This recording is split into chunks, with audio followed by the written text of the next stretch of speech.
Добрий ранок. Добрий ранок, так. Добрий ранок. Добрий ранок.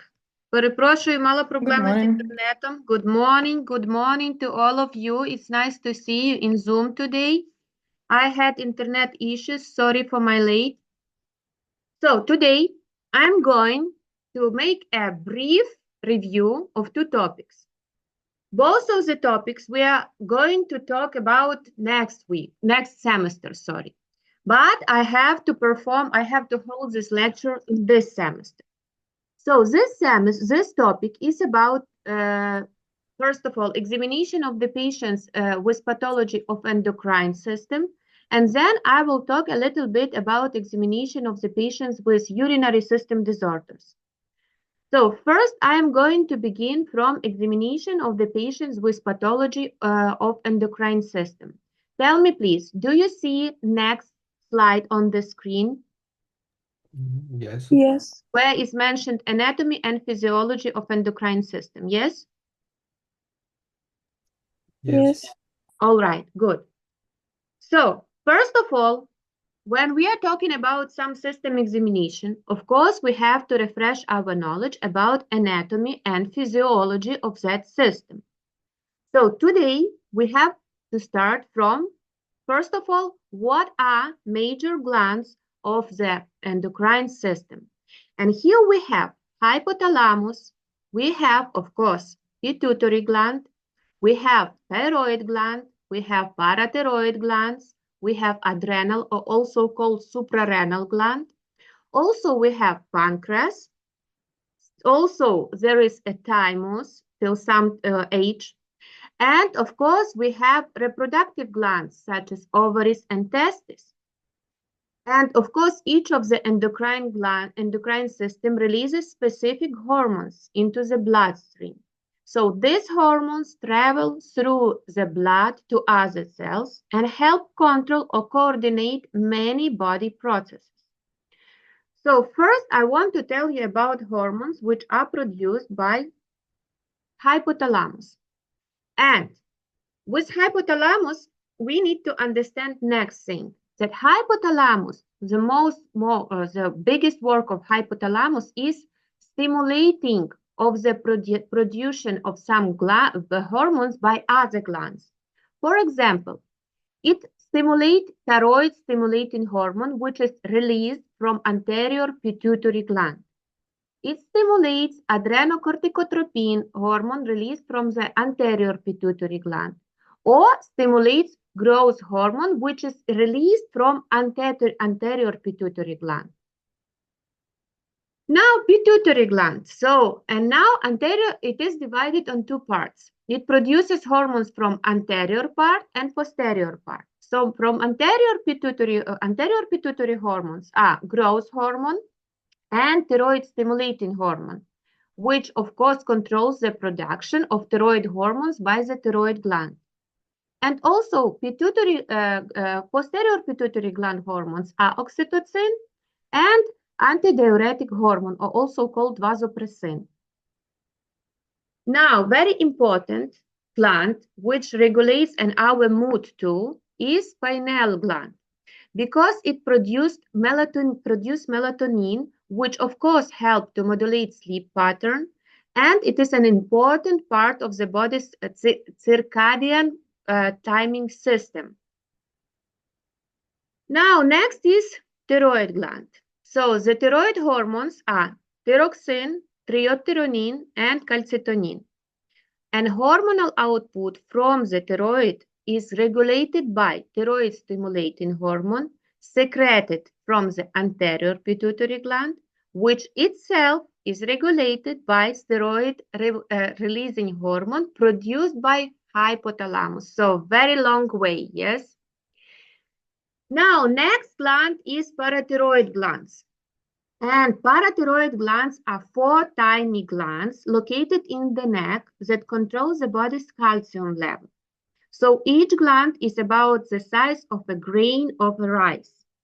And parathyroid hormones raises the blood calcium level, of course, by the breaking down the bone and causing calcium release, increases the body's ability to absorb calcium from food, and increasing the kidney's ability to hold on to calcium that would otherwise be lost in the urine. So parathyroid hormone is a major regulator of serum phosphate concentration via action on the kidney. Next are adrenal glands, which are also called suprarenal glands. And here we have next hormones.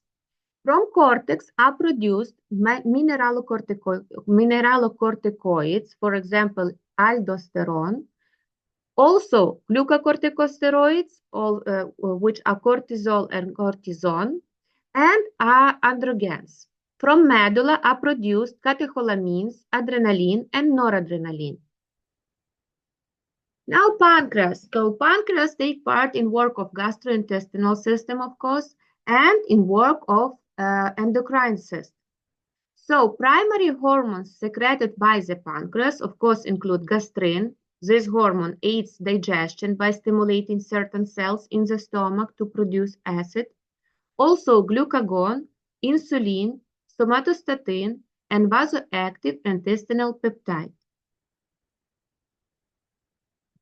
Now the thymus gland. So we need to know about thymus gland, and it is a gland in the upper chest that helps develop the body's immune system early in life, but the thymus starts to shrink after puberty. So secreted hormones and cytokines that regulate the maturation of T cells are thymulin, thymopoietin, and thymosins.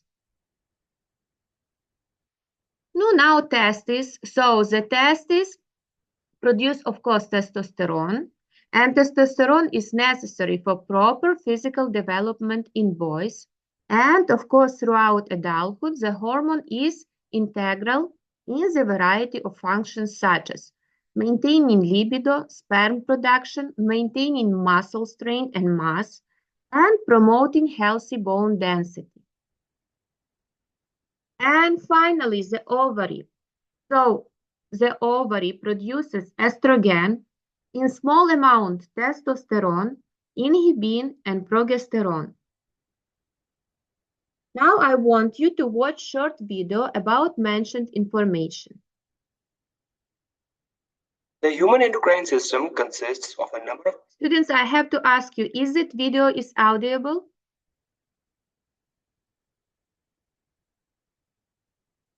Yes. Okay. Yeah, it was audible. hormones and regulate various functions of the body. Modern endocrinology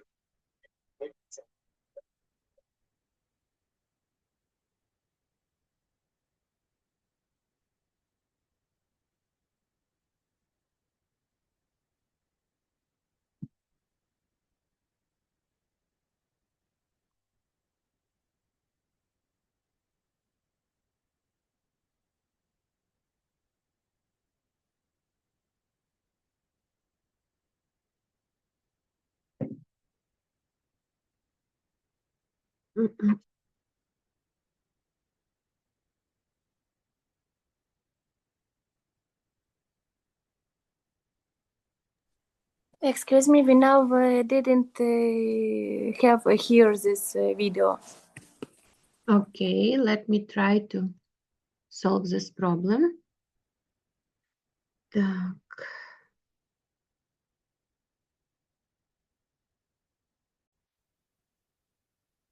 Fast. like movement, How breathing, about etc. now? And while the immune system controls body's actions related to Audible, infections students? and damage, Yes. the endocrine system in general is in charge of the body processes that happen rather slowly. For example, how fast the height of a person should increase, or maintenance of a constant level of electrolytes and ions in the blood, or body's metabolic rate, and various other numerous processes that we will talk about later. The human endocrine system consists of the following glands which are located all over the human body.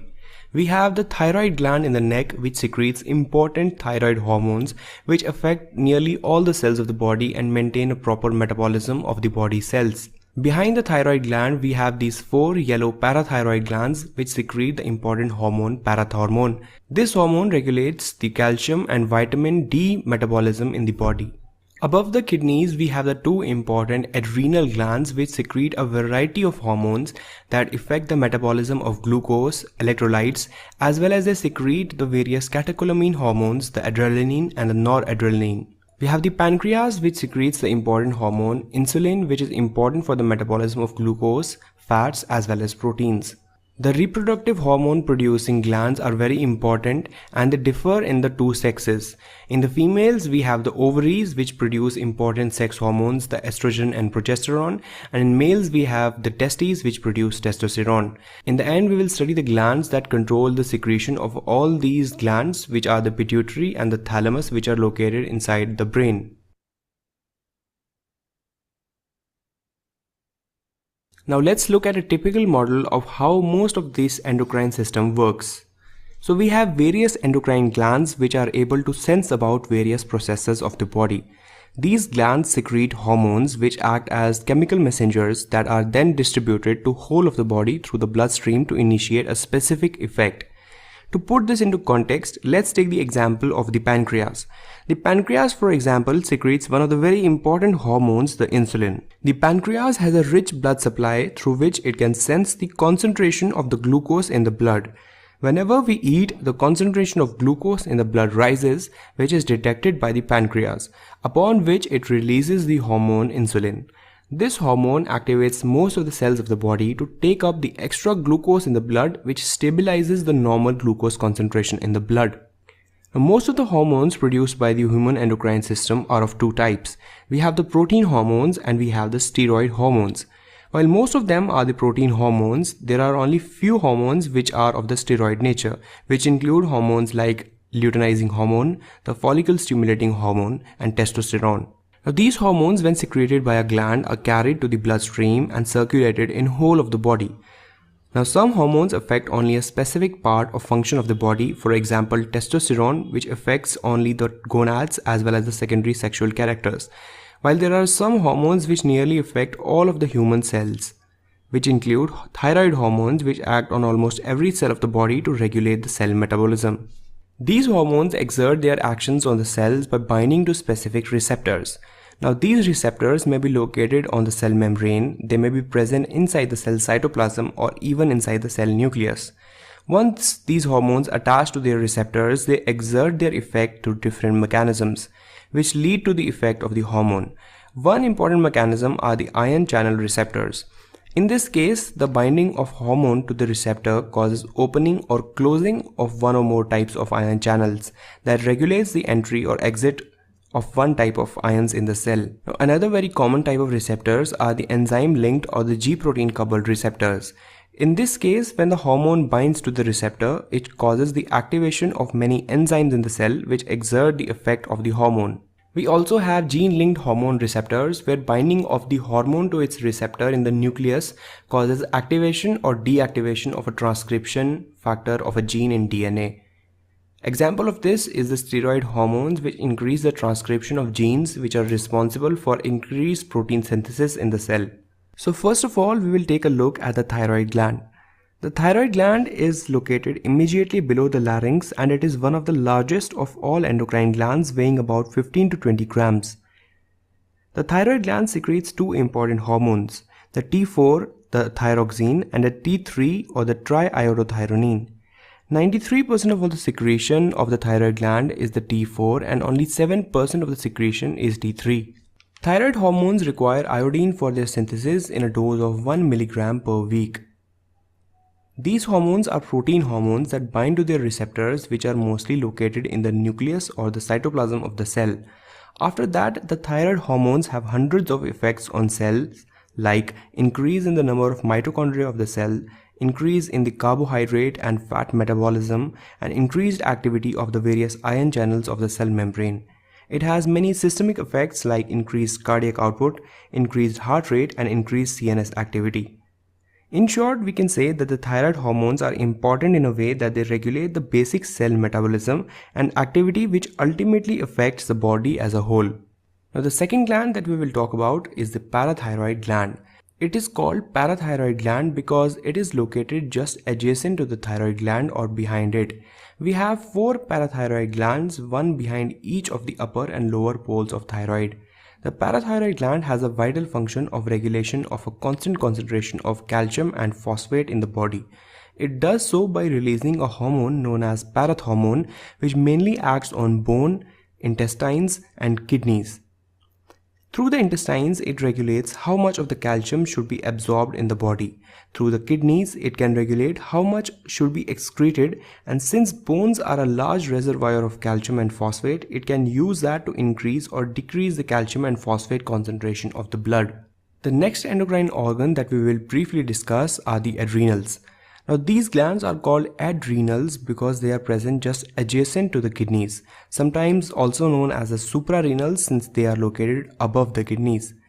Now, if we take a look at the cut section of the adrenal glands, we can see that it is made up of different sections. On the outer side, we have the adrenal cortex, and at the central part known as the adrenal medulla, and both of these parts secrete different types of hormones. Now, the adrenal cortex has 3 layers or zones, which are zona glomerulosa, which is the outermost layer. We have the zona fasciculata, which is in the middle, and then in the inner side we have the zona reticularis.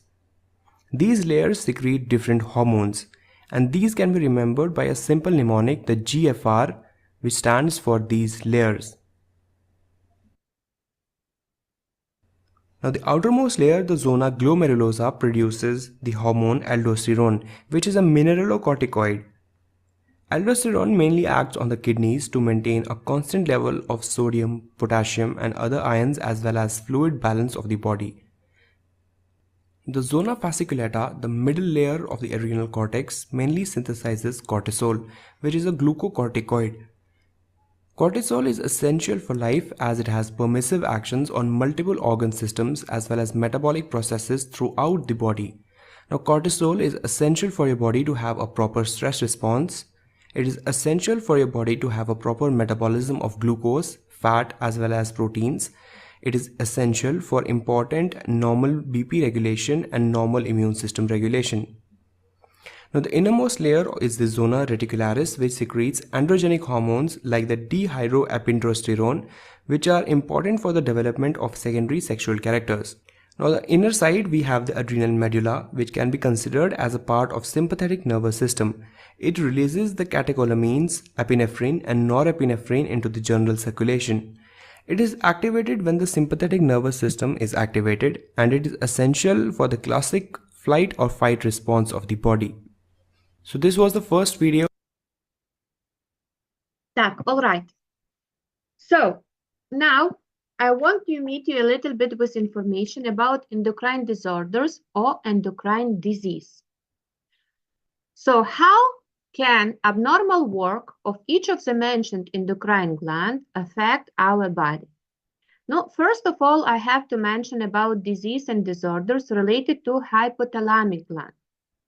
And the most common in therapeutic department is diabetes insipidus, because a lot of doctors sometimes do not understand the difference between this disease and diabetes mellitus. But also, hypothalamic disease affects the function of the pituitary and target organs which are controlled by the pituitary, including the adrenal glands, ovaries, and testes, and the thyroid gland. Pituitary disease and disorders, common one, are pituitary tumors, growth hormone deficiency, hypopituitarism, hyperprolactinemia, empty cell syndrome, and of course some rare pituitary disease, for example, acromegaly and gigantism. Now, pineal disease and disorders, of course, affect our mood because melatonin disorder leads to sleep-wake rhythms disorders, mood disorders, to chronic stress, of course, poor diet, depression, and even sexual dysfunction. Now, thyroid gland disease. About this disease, we will talk more specific during our practical classes, and they are hypothyroidism, which is low function, hyperparathyroidism, which is high function, also structural abnormalities, most commonly a goiter, which is enlargement of thyroid gland, also may occur different tumors, and abnormal thyroid function test without any clinical symptoms, we also call subclinical hypothyroidism or subclinical hypothyroidism. Now, parathyroid disease. So we distinguish hyperparathyroidism and hypoparathyroidism. And hyperparathyroidism is divided on primary and secondary. Now, adrenal gland diseases and disorders. Now, here we distinguish Cushing's syndrome, which is overproduction of cortisol, Addison disease, which is insufficient production of cortisol and aldosterone, also congenital adrenal hyperplasia, and again, tumors. Now, diseases and disorders related to abnormal work of ovaries and testes are next. We distinguish here disorders of sex development or intersex disorders, hypogonadism or gonadotropin deficiency, disorders of puberty, and finally menstrual function or fertility disorders.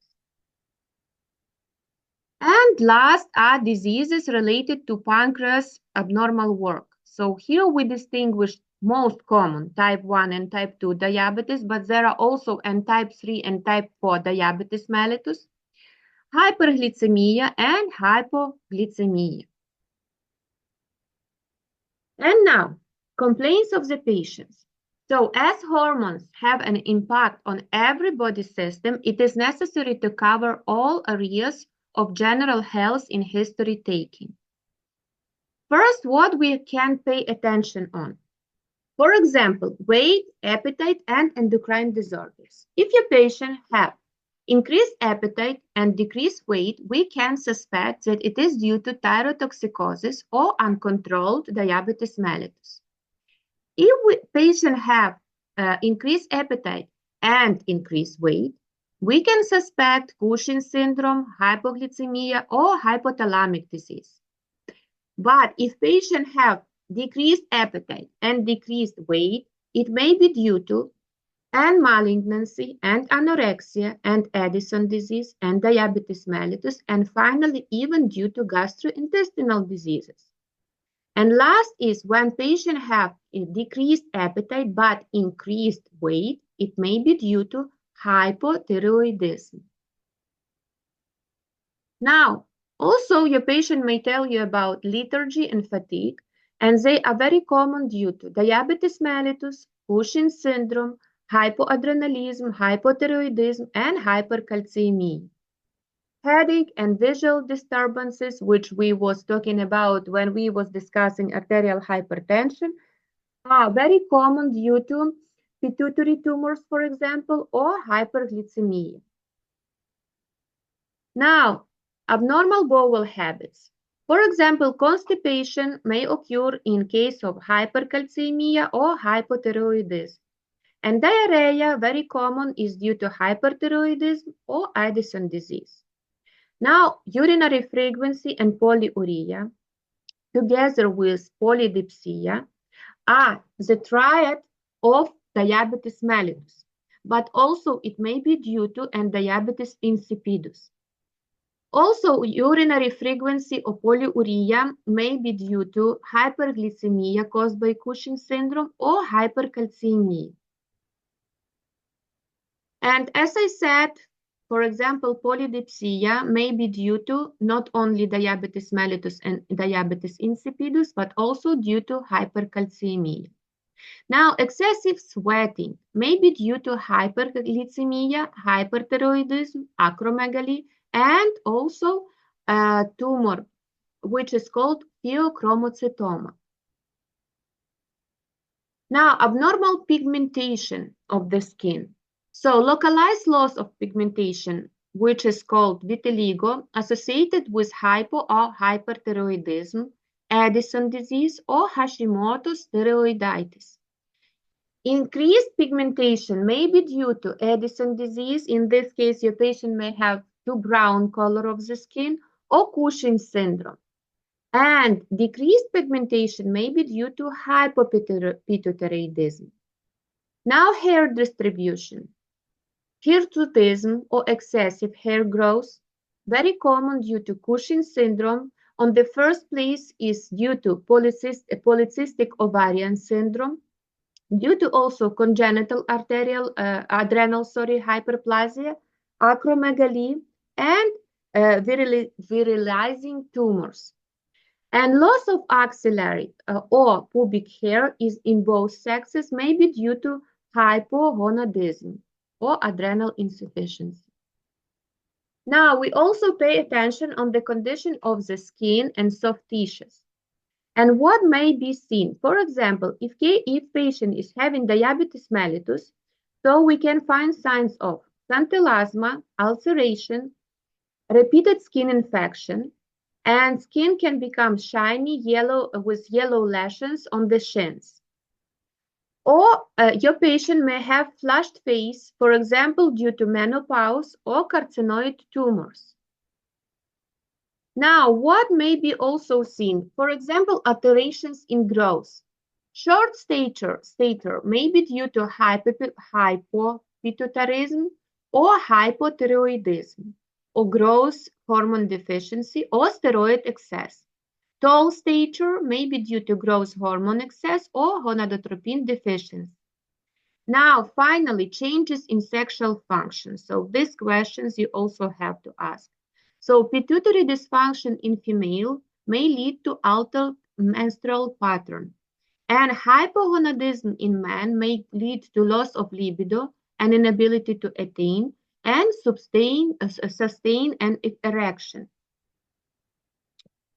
Now, it is not possible to perform an examination of the endocrine system in the same way that you examine other organs and system, like we was talking about cardiovascular or respiratory system examination. But still, you can pay attention on some parts of the body, changes there, and of course, notice some abnormalities. For example, you may find signs of palmar erythema, or due to Cushing's syndrome, skin may become very thin or very thick due to acromegaly. Also, you have to measure the pulse and blood pressure and test for proximal muscle weakness. In axillary region, you may find abnormal pigmentation. On the legs, you may have to make notes of any diabetes-related changes. On the neck, of course, you have to examine the thyroid, and you have to note any swelling or lymphadenopathy. On the chest, you have to check the breast size in female, and maybe you may find signs of gynecomastia in males. On the abdomen, you of course have to palpate for organomegaly, enlargement, for example, of the liver, of the spleen, and inspect for central adiposity and obesity, also for presence of hirsutism, and look at the external genital to exclude any testicular atrophy in males or virilization in women. And finally, you always have to calculate body mass index. Of course, you will ask your patient about weight and height. Last thing what I have to tell you, that the most important in diagnosing of endocrine system disease is of course the measuring of the level of the hormones in the blood. So there are many diagnostic tests used to determine problems in the endocrine system, and endocrinologist uses diagnostic tests for several reasons, including to measure the levels of various hormones in patient's body, to learn if the endocrine glands are working correctly, to determine the cause of endocrinological problem, and to confirm an early diagnosis. Most common laboratory examinations which should be done, of course, include complete blood count, simple urine analysis, blood chemistry, in which you, of course, will check the level of various hormones, 24-hour urine collection test, dexamethasone suppression test, and oral glucose tolerance test, which is the most important in diagnosing of diabetes mellitus at the beginning. Now, instrumental methods. So we can perform ultrasound examination, for example, of the thyroid gland or pancreas, X-ray examination of the thyroid glands, also radioscope study of various endocrine glands.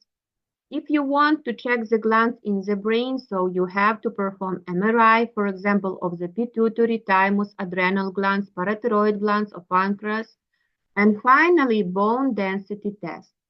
More specific about all of the mentioned tests, we will talk during practical classes in next semester.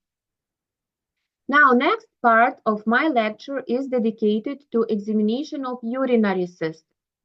And first, as always, we have to refresh our knowledge about anatomy and physiology of the urinary system. And I want you to watch short video about anatomy and physiology of urinary system. System. The major organs in the urinary system are going to be the kidneys, and their major role is in waste excretion. They're cleaning our blood, and solid waste from the blood is eventually going to leave our body. Students, is it audible? Yes. Okay. As urine. Now, in addition to doing that, they also regulate blood volume, blood pressure, blood pH. They regulate important electrolytes and metabolites in our body. The kidneys are incredibly important. Without them, you'll die unless you're hooked up to a kidney dialysis machine. But that's going to require going 3 times a week, 4 to 5 hours a day, hooked up to a machine just to clean your blood. Now, in addition to the kidneys, we also have other parts of the urinary system, including the ureter, the bladder, and the urethra. In males and females, the urinary system is essentially identical, except for the length of the urethra itself. Now, what's the role of the kidney? The role is to produce urine. From there, it's transported to the bladder through the ureters, and then from there, it's stored and eventually conducted into the environment. That's how we lose this waste. Now, you might be thinking to yourself, what is urine? Well, urine is mostly water, so 90 to 95% of urine is going to be water, but the rest of it is going to be solid waste, both inorganic and organic. Organic waste like urea, uric acid, and inorganics like toxins and certain salts as well. If we look at the structure of the kidney, on the outside we're going to have the renal cortex. Renal simply means kidney. So we've got the outer layer of the kidney, and then on the inside we have the renal medulla. And then on the center we have the renal pelvis. This is going to be a hollow opening, and this is where all the nephrons are going to enter into. They're going to get rid of their urine, and that's eventually going to go through the ureter. Now, if we look inside the kidney itself, we find the whole thing is just filled with blood vessels. Around 20% of cardiac output is going through the kidneys. So that's a massive amount of blood that's going through the kidneys. How does it do that? Well, it comes in through the renal artery, out through the renal vein, but there's a huge amount of surface area inside the kidneys itself. From there, we go into smaller arteries, and then arterioles and capillaries, and then eventually the blood is going to come out. But the important waste excretion is going to take place as we get to those center blood vessels. So let's zoom into that, and let's zoom into the functional unit of the kidney, which is going to be the nephron. So if we look at where these blood vessels are found, blood's going to flow into the nephron through the afferent arteriole, and then it goes into the glomerulus, or the glomerular capillaries. At this point, you essentially have a dead end. The blood is flowing in, and it comes to a dead end. That dead end is inside something called the Bowman's capsule. At this point, we're going to have filtration occurring. A lot of that blood plasma is squirting out of the capillary, and it's eventually going to move into the urinary system. From there, the blood goes through the afferent arteriole. And so at this point, we've got filtration taking place. This is where we're actually filtering the blood. Now, if you look at the blood vessels, they continue to go and wrap around the rest of the nephron, the peritubular capillaries, before they're eventually going to leave. What's going on all of this surface area is secretion and reabsorption. Secretion is when we're taking material that's in the blood that wasn't filtered out, but we're getting rid of that. And also there's some material in the filtrate, glucose, water, for example, that we want to reabsorb. So we're going to take that back into the circulatory system. So if we remove the circulatory system, now we can kind of see what that nephron looks like. First part's going to be the renal corpuscle right here. If we look at what's taking place there, that's where that filtration occurs. So at this point, we call this a filtrate. From there, it's going into a number of different renal tubules. The first one is going to be the proximal convoluted tubule. Proximal means close to the renal corpuscle. Convoluted means it's just folded over and over in many different dimensions. We're increasing the surface area there. What's going on at this place is that we're reabsorbing important material. We're reabsorbing solutes, water. We're taking that back into our circulatory system. From there, the renal tubules are going to flow down into what's called the loop of Henle. We have a descending limb of the loop of Henle, and during that, we're reabsorbing a lot of the water. And then as we have the ascending limb of the loop of Henle, we're reabsorbing a lot of that sodium and chloride, a lot of that salts are coming back into our body. If we look at where we are inside the kidney itself, as we go down into the loop of Henle, we've entered into that renal medulla. And if you think about what's going on as we move farther and farther down, we've set up a countercurrent exchange. What we're doing is we're increasing the salt levels as we move farther and farther down into that renal medulla. That makes it easier for us to take back more of that water in the descending limb of the loop of Henle and also in the collecting duct. From there, we're moving into the distal convoluted tubule and then into the collecting duct. If you think about where this collecting duct is going, you can see that we're getting a bunch of other nephrons that are connected to it as well. From here, it's eventually going into that center of the kidney, the renal pelvis, and eventually it's going to leave as urine. Now, what's going along in that distal convoluted tubule and the collecting duct is we have variable secretion and reabsorption of solutes and water. So in other words, sometimes we're getting rid of waste and sometimes we're taking that back into the body. Now, a lot of this is under hormone control. So for example, a really important hormone is vasopressin or ADH, antidiuretic hormone. And what that's going to do is it's going to affect the distal convoluted tubule and the collecting duct itself. And what it does is it essentially shuts down the flow of water outside our body. And so we can get a signal. If we sense how much water there is in our blood, we can get a signal that means we have to hold on to that. Or we can have a signal that says we want to release that water and it's eventually going to leave as urine. If we look at where it goes, from here, all of that waste that comes out of the nephron is emptying out eventually into the pelvis, into the ureter, and it's stored in the bladder itself. From there, we can eventually conduct that to the environment. And so that's how the urinary system works. It's really simple. It's also really, really important. And All right. So examination of urinary system. First, I want to tell you about questioning, general examination, palpation, and percussion of the patients. But to begin with this topic, I have to mention how important is the problem of the kidney diseases. So according to the World Health Organization, it is becoming a major health crisis with significant socio-economical impact. So 1 in 10 people are affected by kidney disease worldwide, but a lot of them do not know about this problem because at the beginning, kidney do not have any complaints or symptoms. Your patient may even do not know about the problem which already is present in the body. So data combined from different sources shows that more than 1.5 million people worldwide are on the renal replacement therapy, which are hemodialysis or peritoneal dialysis, and 80% of whom live in Japan, Europe, and North America. So what are renal complaints which may occur due to already long-term problems? It may be pain in the lumbar region or hypogastria or internal genitalia, disordered urination, which are called, it is a complex of complaints which are called dysuria, and edema. So also maybe some problems related to complications, For example, due to intoxication or systemic complications of underlying disease such as renal arterial hypertension, may be headache, dizziness, and deranged vision. Due to left ventricular insufficiency, your patient may have pain in the heart or even dyspnea. Due to uremia, your patient will suffer from severe itching. Your patient may have weakness, absence of appetite, nausea, and even vomiting. And of course, due to inflammation, will be elevated body temperature. Now, subjective examination starts from, of course, palpation in the lumbar region. So kidney pain usually is felt in the flank or back between the 12th rib and the iliac crest. The costovertebral angle formed by the 12th rib and the lumbar spine, with occasional radiation to the epigastrium. So this pain radiates to epigastrium. Now, the Zurich symptoms.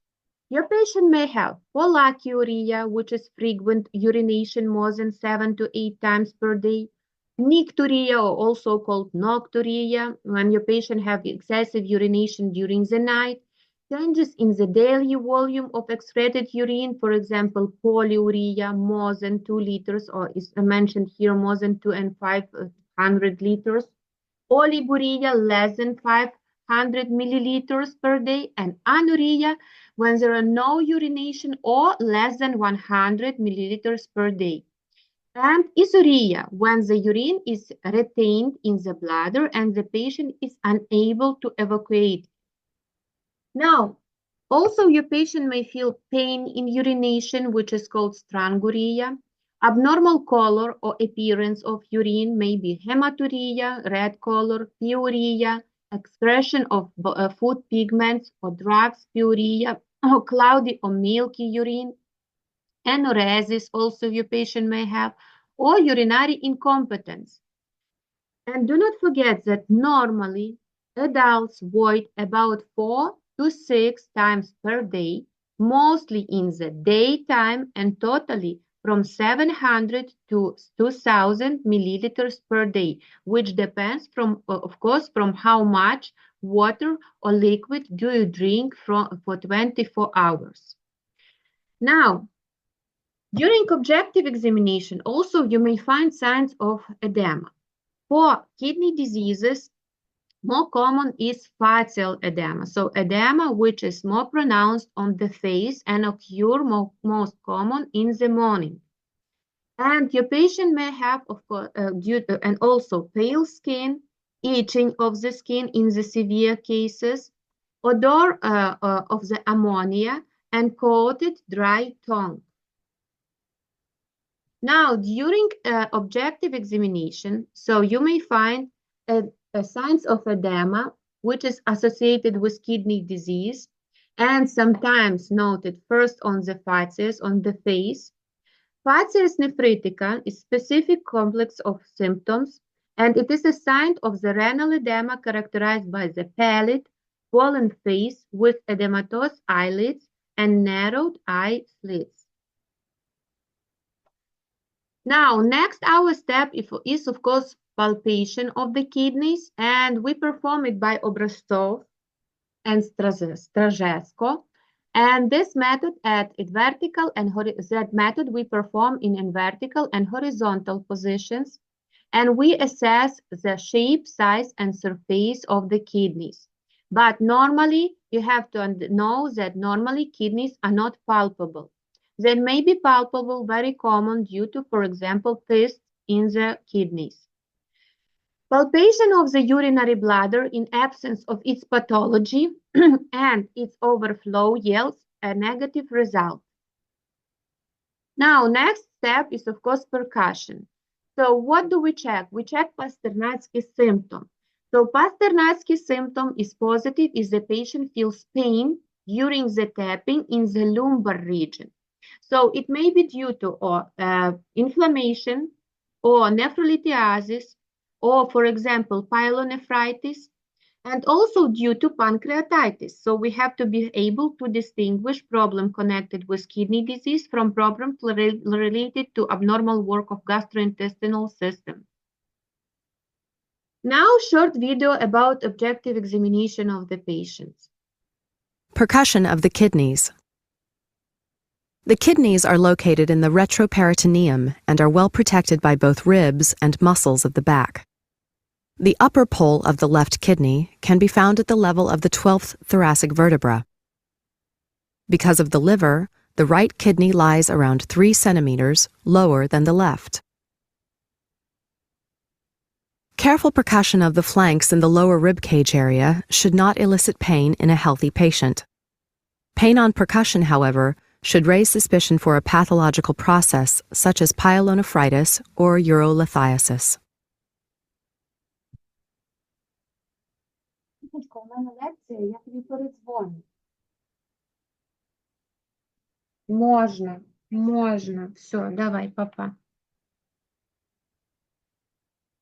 All right, and one more examination also can be done, auscultation. So auscultation in diagnostic of kidney disease is used for recognition of pathology of renal arteries. And systolic murmur of renal artery stenosis can be auscultated in the costovertebral angle and on anterior abdominal wall in points placed 5 centimeters above umbilicus and near 4 to 5 centimeters aside. Now, laboratory and instrumental methods of examination. As I said, at the beginning, some kidney problems will not have any complaints. So patient may not tell you about any complaints. But laboratory and instrumental methods of examination can give us absolutely full information about condition of the kidneys. So, laboratory examination include urine analysis, Edis-Kakowski test, Nechepurenko test, Zimnitsky test, assay of Reberg, blood chemistry test where we have to check the level of creatinine, level of urea, level of cystatin C, also can be checked, and sodium, calcium, potassium, magnesium. Also, we have to perform common blood analysis for the patients and measure the glomerular filtration rate. Now, first characteristics of urine. So, average urine production in adult human is about 1 to 2 liters per day. And depending on the state of hydration, so how much fluid do you consume during 24 hours. And in 24 hours, kidney filters some 150 to 180 liters of blood plasma through their glomeruli into the tubules. When we check when in laboratory is checked the urine, so should be in the result will be the components of the urine, color of the urine mentioned, odor of the urine may be mentioned, its pH, specific gravity of the urine, and also presence of some solids. Now, next, what is very important and at which is based a classification of chronic kidney disease is glomerular filtration rate. So what is estimated glomerular filtration rate? Glomerular filtration rate is equal to the total of the filtration rates of the functioning nephrons in the kidneys.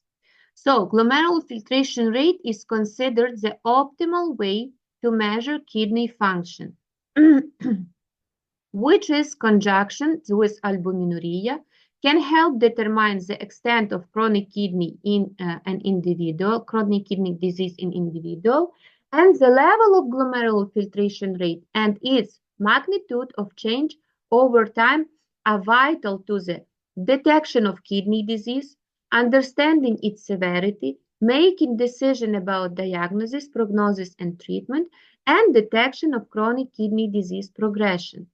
So normal glomerular filtration rates varies according to the age, sex, and body size. Due to that, was, of course, a lot of scientists discovered created some formulas according to which we calculate glomerular filtration rate. So the gold standard for measuring glomerular filtration rate is using plasma or urine clearance of an endogenous filtration markers. However, this is a complex procedure and generally not routinely performed. Therefore, glomerular filtration rate is usually estimated from the person's serum creatinine or cystatin C or both of them. So use serum creatinine with age, gender, and the race in the recommended CKD-EPI creatinine equation, which was proposed in 2009. Use confirmatory tests in specific circumstances when estimated glomerular filtration rate based on serum creatinine is less accurate, for example, based on cystatin C equations or both equations based on cystatin C and creatinine. And on the right of the slide, you can see all these equations which are used to calculate glomerular filtration rate. We, of course, choose that one which is the most proper in specific cases. For example, if your patient is having very low body mass, so in this case, most commonly we will calculate glomerular filtration rate with help of Cockcroft-Gault formula.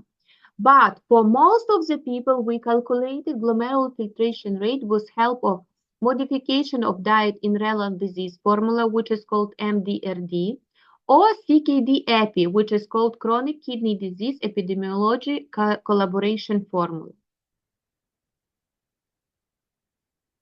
Now, one more indicator which also should be checked for all of your patients is urine albumin creatinine ratio.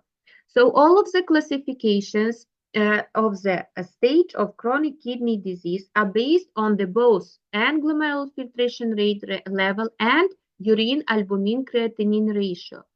The urine albumin creatinine ratio shows where the patient have albuminuria in urine. A normal amount of albumin in urine is less than 30 milligram per gram. So anything above 30 milligram per gram may mean kidney disease, even if estimated glomerular filtration rate number is above 60. So a high urea albumin creatinine ratio may be an early sign of kidney disease, but healthcare team will check it again to make sure albuminuria is not caused by something else. So if healthcare team thinks patient may have kidney disease, the urine albumin creatinine ratio will be done again. So 3 high results for 3 months or more is a sign of kidney disease. When patient get an urea albumin creatinine test, a simple blood test called the estimated glomerular filtration rate will also be done. Now, what are instrumental methods of examination? The most common one, which is done for everyone, is of course ultrasound examination of the kidneys. But in some specific cases may be prescribed a plain X-ray of the abdomen, intravenous urography, retrograde pyelography, renal angiography if you suspect stenosis of renal artery. Also can be done computer tomography, magnetic resonance imaging, and other. Now, students, do you have any questions for me about mentioned information? No. All right, so thank you very much for your attention. Wish you to have a nice weekend ahead and have a nice day, and bye-bye. See you next Tuesday. Thank you. You too. Bye. See you. Bye. Bye-bye.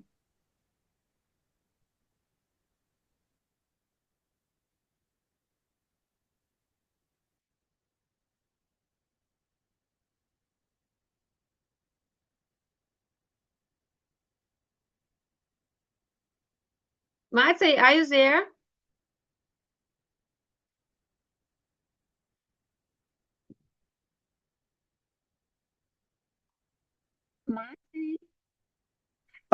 I am here. I had a problem with connection. Are you busy? No, I was there, but I had a problem with connection. Ah, it's nice This to is the see period you. when I have. For me, it is also a pleasure. This is the period when it is end of the rain. How to say? We have two rain season and rain season without rain, and this is the moment of the changing. And I don't know why all the time I have fluctuation of the internet in this period. No, I'm really happy to see you, despite the fact that you have connection problem. How is your health today? Health, it is quite good. Even I had a chance to sleep well this night. Yesterday, I was crushed. It was too much work for me because I am one more time alone in hospital. So every emergency situation are for me. And for example, this day is what? It is Thursday. Wednesday night, I have 2 surgery. And yesterday also I have 2 surgery. And I was come back home without power. I said, no, I need to go to sleep. I will show you a little bit of beautiful Africa. No, if to be honest, So now it will be like this. I don't see really anything because you have really internet connection problems and I don't see you very good. But still, it's nice. Okay. And if I will have opportunity to meet you sometimes, someday in Africa, I will, of course, come to you.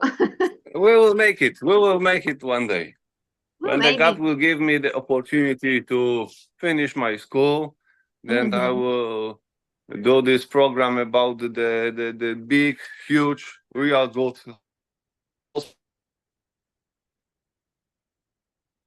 We'll start to do this. It will be possible. You will came here with all your family. Okay, Matsi, it was nice to see you today. I wish you to have a good health, really, because it is very important in your case. You are helping so many people. And really, I am also praying for you, honestly. And thank you very much for praying for me and my family. Oh.